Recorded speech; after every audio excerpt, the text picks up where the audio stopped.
Maintain family ties. I come to you from the West, and I can tell you confidently that the family no longer forms as the central organizing feature of society. Yet the Prophet sallallahu alaihi wasallam, he is very clear when he says to his Sahaba that the strength of a nation derives from the integrity of the home. Silul arham, he said to them, maintain your family ties.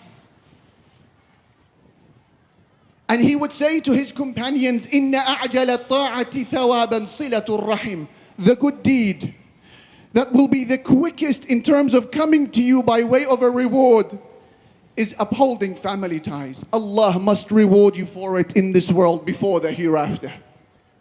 So what does it mean for you to uphold family ties? Here are suggestions for you, my brothers and sisters in Zanzibar.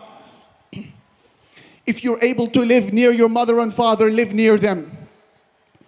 If you're able to live near your grandparents and your extended family, be near them if you can.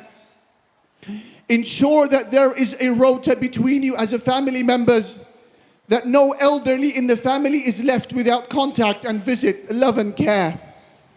Why not consider establishing a family fund, a small amount of money that you give on a monthly basis?